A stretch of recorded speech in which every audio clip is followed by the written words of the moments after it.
in the gardens of the Gigiri compound in Nairobi. The issue is how can we help the countries which are poor, they don't have much money, that they are in a development phase, they are not developed countries yet, they are developing countries. How can we help them in urban planning? Because as far as I see, and I don't know if you share your case, is Colombia, Yes. Which is a middle income country. Would say perhaps Colombia is about $10,000 per capita. Yes. But if we talk about Rwanda or Kenya or other countries that we are talking about $2,000 per capita, the problem is that when they are facing urbanization, they don't have even the political articulation capacity. They don't have the political institutions to do what we consider in the West a normal urban plan. Urbanization develops spontaneously. There's no plan, there's no direction. Perhaps if it was a plan, it was in the colonial area, but those plans of the colonial areas after the independence procedures in most of the countries here in Africa, they have just been applied in the very central part of the city, and then the rest of the city is just sprawling without any kind of order. Control. And one of the main features is that when we see that by satellite and we measure the space allocated to the connectivity to the street mainly, we see that instead of the figures that we see in a normal urban plan, which is about 30%, 35% of the land allocated to the street, plus 10%, 15% more allocated to public spaces, gardens, green, sports facilities, and this kind of thing. Instead of that, the figures are around 10%. And you know, if you have a 10% allocated to the public space, whenever they have a little bit of development, whenever they grow, they collapse immediately. They have some cars and they collapse. We have studied also in the number of street crossings per square kilometer. And one of the interesting things of this street crossings per square kilometer is that you know, in a planet city where you have some a kind of a grid or something like that, you reach a number of street crossings which is per square kilometer, which is around 100. But in these unplanned cities, you have usually figures of less than 50. That means that the number of roads it's a few, and the number of crossings it's a few, and then if you want to go from here to here, you need, you know, from here to here, in this modern planet city, you can go more or less straight. And in here you can do a right angle. But in here, you need to walk 500 meters to reach this crossing, instead of here, which is 100 meters. And then you need to walk 500 meters more, then you need to walk 300 meters more. Okay, this is what we are seeing in the developing world. There's no urban design of the framework,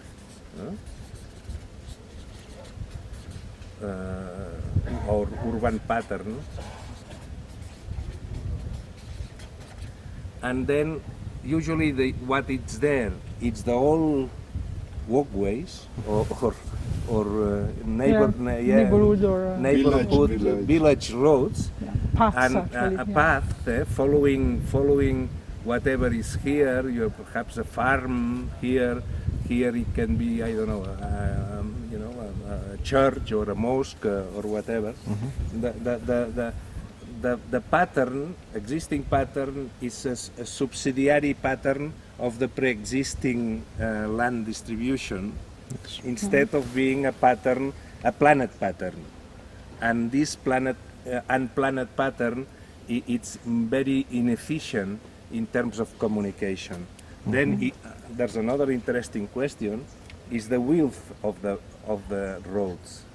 When you look at the width of the roads of the planet city, and in Barcelona, for example, 20, 30. we can see the width of the Roman city, the width of the Middle Age city. Then in El Raval we can see the width of the 17th century. In La Barceloneta we see the width of the end of the 18th century. Then if you look at the history of width, it goes from 2.5 meters on the Roman period to 120 meters of more modern, which I don't like. And in between you have the 20 meters of Cerdà. But then if you go to these developing countries patterns, you see that usually they have 10 meters. Instead of providing this kind of city enlargement plan, what was done in the past in the industrial places, we usually come and do the master planning. And the master planning, the zoning one. Yes, the master planning, it's a big analysis with a lot of technology, saying, oh, okay, that's going to be an industrial area, even if we don't know if the industry will be there. I'm not even checking with the... Then this is going to be a business district, and everybody dreams with a business district. Now, if you talk with, I've been talking with the presidents, and all of them, they want to have big towers, big towers, because this is what is going to see perceived as a business district. They like this, like Dubai, towers here. They are happy if they see somebody draw the lines of tower. Then residential quarters. That means residential areas, which is the consecration of the segregation of the space. There's no capacity to design the urban structure, and what they do, instead of designing the urban structure, is to single out these pieces and to give these pieces to different developers. And then the different developers, inside each of the areas that they have, they develop the urban structure. The problem is that as there's no previous structure, one designs in this way, the other designs in this way, the other designs in this way, the other do another thing, the other do, a fantastic, the other do, like in Brasilia, a plane, or the other do like in Abuja, a butterfly, And then if you want to go from here to here, you are lost again. One of the things that we are moving ahead in Colombia is trying to think how cities complement each other, how cities can work as a system. And from then on, they are understanding in Colombia the importance of having this territorial planning and basically working really hard on a neighborhood basis to plan the city from there to the outside.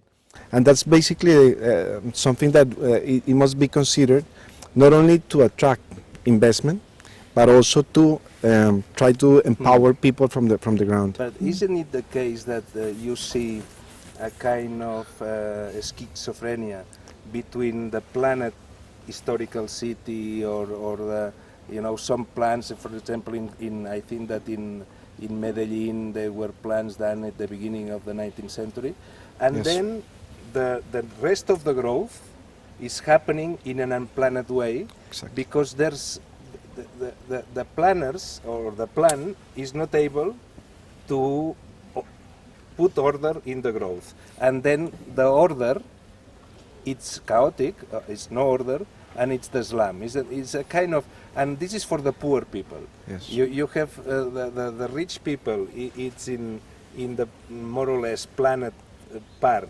or in the suburbia, well-designed suburbia, and then the masses of the people are in this.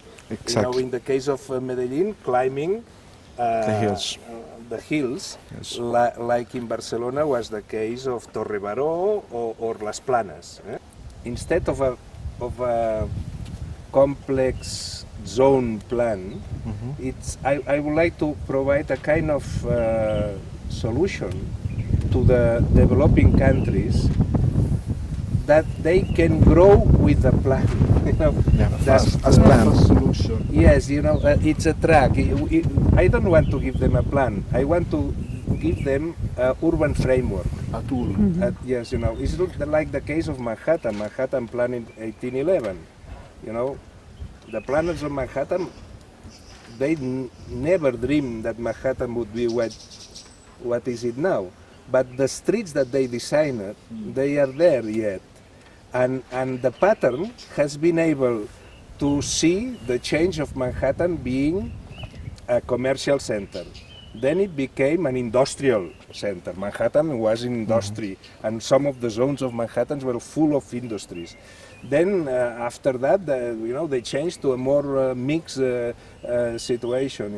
The only thing is that the pattern of Manhattan has been able to sustain the change of the GDP per capita, the change of the specialization of the land, but the pattern is still there. And the pattern has been a kind of sustain. It's like the personality of the city. And the order that everybody understood. And in fact, if you look at Queens or they have used Bronx. the same pattern, or the Bronx, but in different order. We can find the minimum common denominator Yes, that is needed exactly. As a starting point. Then every society will evolve its tools or can borrow tools from other places to do the more complex thing. I mean, we can have. We have been working on this idea of the basic plan and this idea of the layout a little bit as the two basic tool, I think, and then. Of course, in Colombia, you have a much more complex planning system. You can go into a lot of details that you want to regulate in time and build on that. The problem with too complex plan is that then it's not implemented. And this is a legitimacy for not implementing it. It's too complex. Yeah.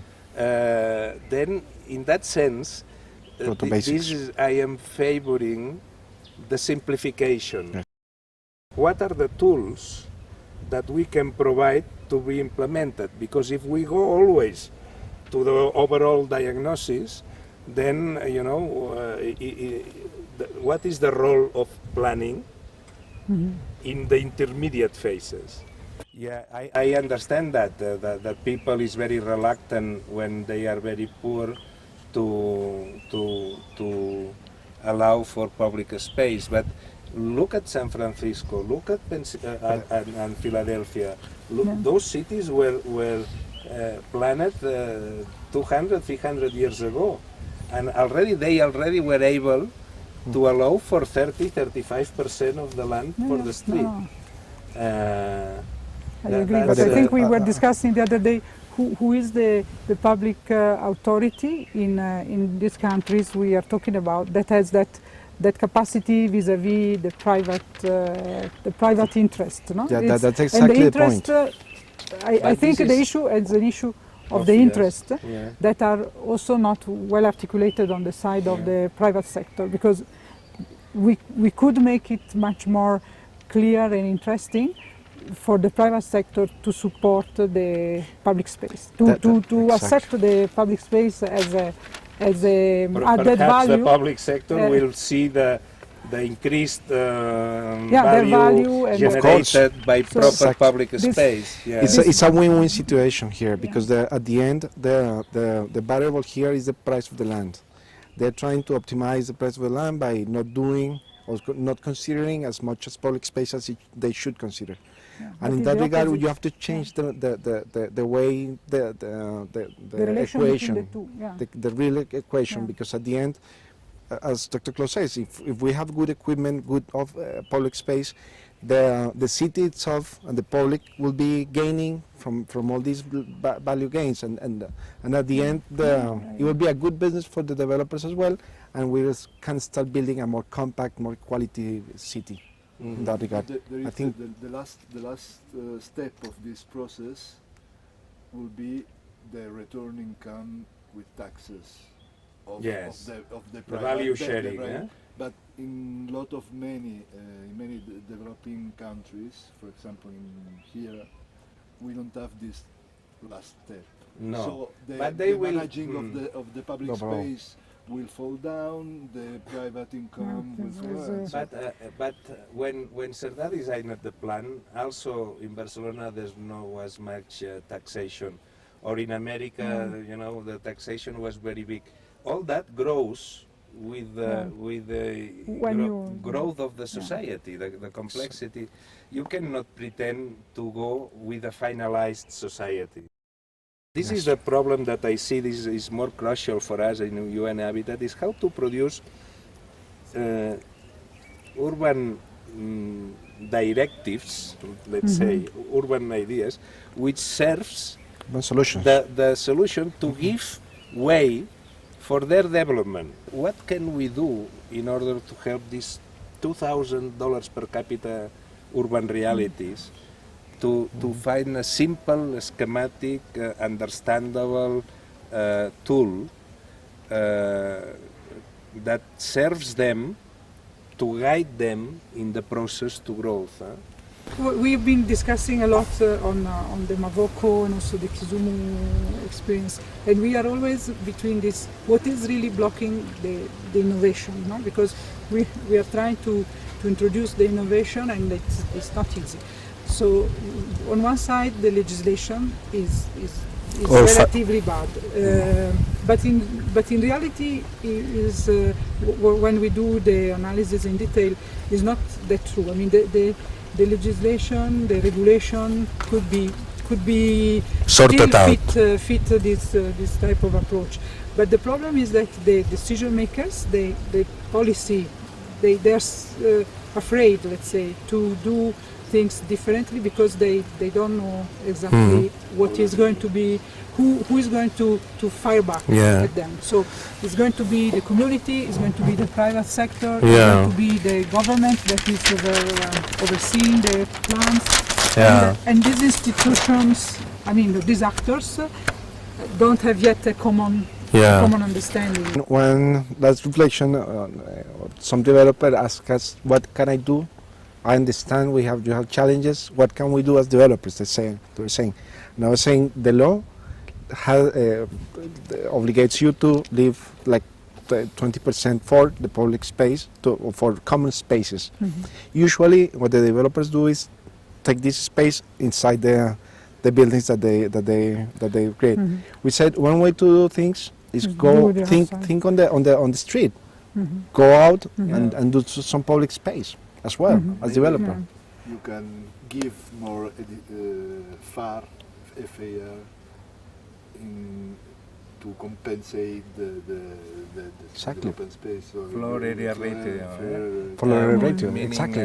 buildability or Yes. edificabilidad. Like an example. Edificabilidad. But you need tools to do it.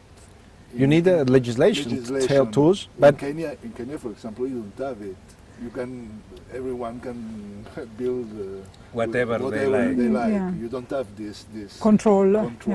and so you can put So it's The a matter of- interesting thing of having a pattern is that the private developer, at least he knows, you know, the basic things. The problem Some rules, is that that's the game. if the private developer is there without a pattern, exactly. then That's the other side of the they coin. invent in every development, they invent their own pattern. The case of Nairobi is that the pattern of Westlands is totally different, the pattern of the business district, and is totally different of the pattern of Runda, and it's totally different from the pattern of everywhere. and you know, but there's something common. The streets are There are bad, few. badly That's the conserved, pattern. and wrong everywhere. Yeah. It's the only thing that it's That's the common. pattern. Eh? But in Nairobi there were no pavements because the traditional idea of these roads was that it was not for Africans to go around. So there is no pavement in the normal design of the street.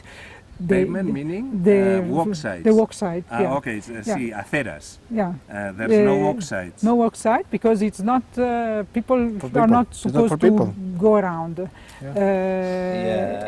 So it's a instrument to segregate actually. And now to change this is difficult because you have all these small streets without pavement, without walkway, no space for that, and becomes a typical car oriented space, which is very difficult to colonize by the people. I think that it would be very interesting if you can show the people of Barcelona this matrix of patterns of Nairobi. Eh? Yeah. If you can Yes, we keep can this, see. just to see the different, the difficulty that Yeah. it represents, even for a wise engineer that wants to improve a little bit the traffic of Nairobi. When you Yeah. give this pattern to an engineer, you say, come on, Yeah. how are we going to organize the traffic here? Yeah. I think that Yeah. this is very important. Another very important issue, I think, having in mind, for example, some ongoing human habitat experience in Kisumu, is to introduce tools to obtain public spaces from privates. I think that developing land readjustment tools will be in the future one of the most important issues that we have to take into account when planning a new city extension. And of course, it will be, I imagine, a huge innovation in most of these countries. So we will find some difficulties in implementing these kind of strategies.